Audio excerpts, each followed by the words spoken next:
और ये किसी दूसरे की बात नहीं कर रहे हैं। हाँ, निवेदन करूं, ध्यान से समझिएगा, बात समझ में आई। नारद जी ने कहा कि महाराज मैं तो दासी पुत्र था, आज उनके घर में सेवा, 4 महीने के लिए संत आए, उन्होंने ऐसा पिलाया, ऐसा संग का असर हुआ। मैया एक बात कहूं आपसे, सुन ध्यान से सुनना, सत्संग में जाना जितना जरूरी है, कुसंग से बचना उससे भी अधिक आवश्यक। एक ने कहा सत्संग से फायदा, साधारण बात समझो, उतनी देर आप चुंगली से बचे हो, जितनी देर आप सत्संग में हैं उतनी देर प्रपंच से बचे हैं, उतनी देर किसी भी बात से बचे हुए। न कान से आपको किसी की चुंगली लेनी पड़ेगी, न वाणी से देनी पड़ेगी। इसलिए महाराज सत्संग का बड़ा लाभ है। यही कह रहे हैं कि महाराज फिर वो कान में बात आ गई, संतों ने मंत्र दिया, संत गए, और दूसरा जो हमारा भजन में मन लग गया, और जो शरीर मैया का बताया था छूट जाए तो उत्तर दिशा की यात्रा करना। और भैया मैं माँ की मरने की प्रतीक्षा, एक दिन मैया गई, सांप ने काटा, मैया गई, हम तो उनका पिंडदान संपन्न किए, और सीधे माँ के पिंडदान की एक बड़ी व्यवस्था है। शास्त्र कहता है यदि सन्यासी भी हो जाए कोई और सामने माँ आ गई, सन्यासी के लिए किसी को प्रणाम करना वर्जित है। जैसे व्यासपीठ से किसी को प्रणाम नहीं किया जा सकता, ऐसे ही सन्यासी जब आएगा तो यहाँ व्यासपीठ से उतर करके तो प्रणाम किया जा सकता है, लेकिन व्यासपीठ पर विराजित होकर के प्रणाम का निषेध है। लेकिन सन्यासी जो प्रणाम नहीं कर सकता, उसके भी सामने यदि माँ आ जाए तो दंड के सहित प्रणाम करने की विधि है। ये माँ की व्यवस्था है कि दंड को लेकर के प्रणाम कर ले। महाराज ऐसी व्यवस्था, तो माँ का पिंडदान संपन्न किया और गए, वहां से तपस्या किया। कुछ दिन में ही हृदय में भगवान की वो झांकी सामने आ गई। सामने माँ की झांकी, भगवान की झांकी आई, और झांकी को देख करके ही पागल सा हो गया मैं। ये नारद जी कह रहे हैं व्यास जी से, और अगले क्षण में झांकी तो अदृश्य हो गई। और मैं जब पागल हुआ तो महाराज आकाशवाणी हुई, नारद बाबा अगली बार आना, मिलेगा दर्शन। और मैं भजन करता रहा, और हुआ ये कि महाराज भजन करते करते जब शरीर छूटा तो जान तुम्हें हो जाई। तो ब्रह्मा जी ने जब सृष्टि करना शुरू किया तो मेरा जो जन्म हुआ वो किसी माँ से नहीं हुआ, अयोनिज हुए हम। नारद जी मानसिक पुत्र हैं, मन से उत्पन्न हुए, और वहां भी भजन ऐसे नियम है। भजन चल रहा था, नाचने गाने लगा, जन्म हुआ जैसे। क्यों? सोते समय, यदि सोते समय, मैया आप ध्यान से सुनना सज्जनों, यदि सोते सोते हमने भजन करना शुरू किया और हमारी नींद लग गई, राम राम करते करते हमारी नींद लग गई, और सुबह उठते ही राम राम पहला हुआ, तो मान लेना कि रात भर जितनी श्वास हुई है हमारी उतना भजन हमारे द्वारा हो गया है। ये विधि है शास्त्र।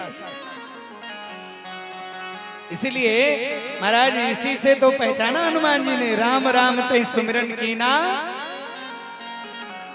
हृदय हरस कपि। हाँ, उठते ही राम राम हुआ। यही निवेदन करूं। नारद जी जब आए तो देखा भगवान ने, रे तो भजन कर रहा है, तो देवदत्त, नारद जी कह रहे हैं ये जो वीणा है ना मेरी, ये वीणा, ये साधारण वीणा नहीं है, ये भगवान ने ही दिया है। देवदत्त मिमां वीणा, इसमें एक ही स्वर बसता है, स्वर ब्रह्म विभूषिता। इसमें केवल ब्रह्म सर्वस्व है, दूसरा नहीं। इसलिए समझ गए व्यास जी, प्रणाम किया, कहा हमारा तो मार्गदर्शन कर दिया आपने। और तुरंत उन्होंने गणेश जी का ध्यान किया। प्रभु, गणेश जी ने कहा लिख तो हम देंगे, राइटर गणेश जी, गणेश जी ने कहा लिख तो देंगे भैया, लेकिन एक शर्त है। क्या? आप बोलना बंद कर दिए तो लिखना बंद हो जाएगा। अच्छा ठीक है। सरस्वती जी हृदय में आ गए।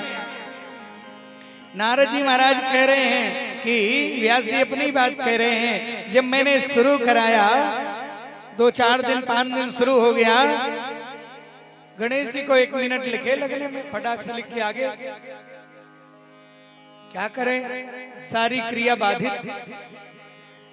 ये है भागवत महाराज।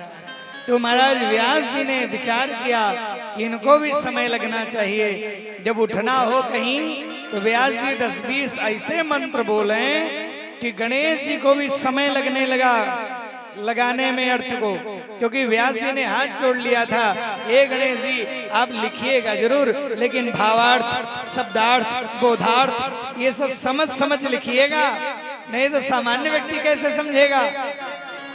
भावार्थ लगाने में ये भागवत की महत्ता है।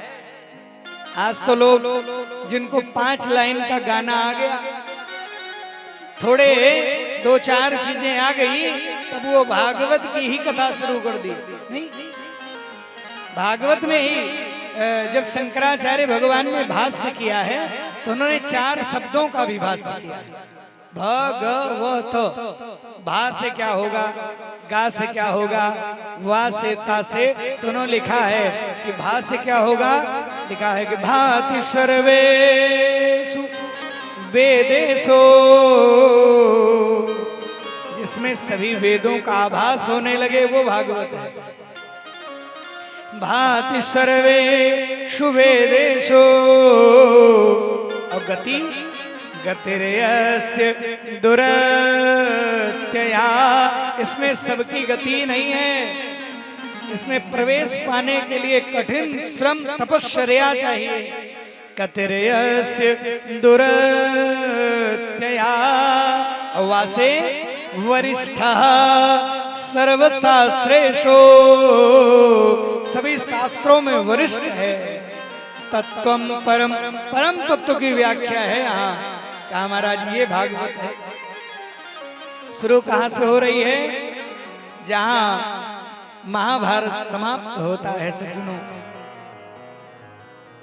वहीं से ये भागवत शुरू होता है। कहाँ से? अनेक 100 बिखरे पड़े हैं, अनेक 100 बिखरे पड़े। उसी में दुर्योधन भी करा रहा, एक जगह पड़ा। उनका एक मित्र है, कौन? अश्वत्थामा, वहीं पहुंच गए। यदा मृधे कौरवसृज्यानां वीरेष्वथो वीरगतिं गतेषु वृकोदराबे धगदाभिमर्श भगनोरुदण्डे धृतराष्ट्रपुत्रे। यदा मृधे कौरव सृज्याना, सारे वीर गति को प्राप्त हो गए।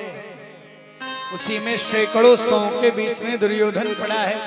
उर्दंड माने जंघा टूट गया है, भगनोर भग्न हो टूट गया है। उन्हीं के एक मित्र हैं, और मित्र भी हैं, गुरु के पुत्र भी हैं। कौन? अश्वत्थामा पहुंच गए और कहा भैया मैंने आपका वो ऐश्वर्य देखा, जहां आपने एक बार कह दिया किसी की हिम्मत नहीं पड़ती थी, अब आज आप पड़े हो, बताओ आप हमारे मित्र भी हो, आपके लिए मैं क्या कर सकता हूं। मित्र का मतलब समझते हैं? मित्र में 2 खासियतें जरूर होनी चाहिए, उसी को मित्र बनाने लायक है। पहली खासियत हो कि जब आप पर समस्या आए, कष्ट आए, दुख आए, तो आपको ज्ञान बताने के साथ साथ आपका सहयोग भी करे। दूसरी, शत्रुता मान लो कभी हो गई कालक्रम से, आपसे दूरियां बन गई, तो आपके जो गुप्त रहस्य हैं उनको प्रचारित ना करे। ये मित्र का पहला कर्तव्य होना चाहिए। निवेदन करूं, कहा भैया आप भले ही आज समस्या में हो, लेकिन आप मेरे मित्र हो, अंतिम इच्छा जो है बताओ। कहा महाराज हमारी अंतिम इच्छा यही है। इच्छा क्या करें? हमारे 100 भाई थे, आज शव के शव यहीं पड़े हैं, लेकिन उससे भी बड़ा दुख है कि हमारे शत्रु केवल 5 थे और 5 जीवित हैं। ये बहुत बड़ा दुख है मेरे जीवन में। हमारे जीवन का ये सबसे बड़ा दुख है कि हमारे शत्रु 5 भाई और 5 जीवित हैं। एक भी अगर मर जाता तो हमारे चित्त को थोड़ी शांति मिल जाती। एक मान में कि हाँ 5 मार दूंगा, कहा भैया साधारण नहीं है, देख के बात कहना। कोई बात नहीं। निकला वहां से, और निकला जिस समय स्वसामा लौटा, कहा ये सुन लो, एक बात कह दे रहा हूं तुमसे। क्या? तुम्हारे हारने के कारण जानते हो? नहीं, तुमने हमें अपना सेनापति नहीं बनाया। यही रहा होगा क्या?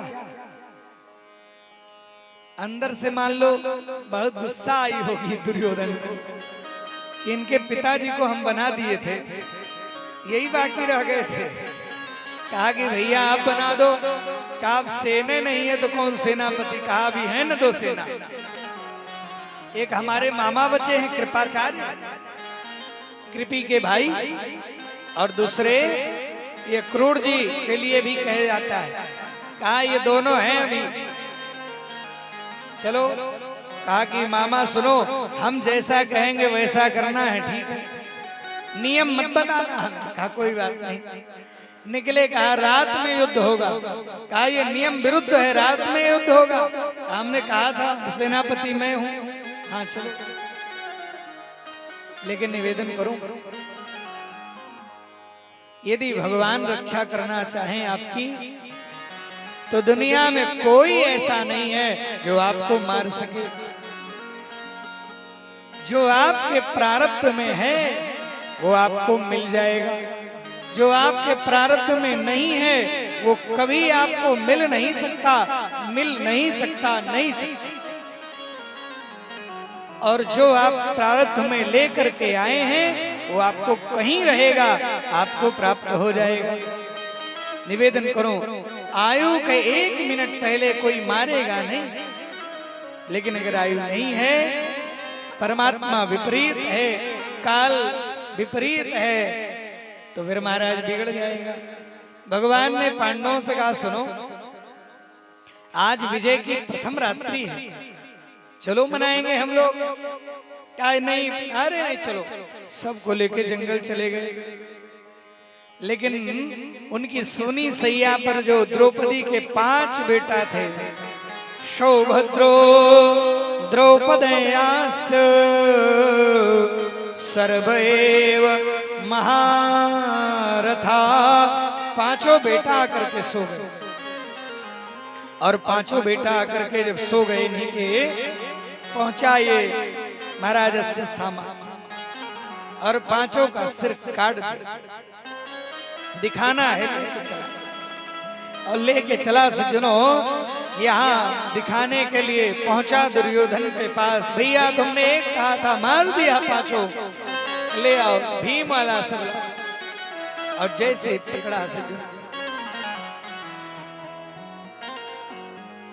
हाथ में लिया, पिचक गया सिर, रो पड़ा। क्यों? ये तो भीम का सिर नहीं है। क्यों?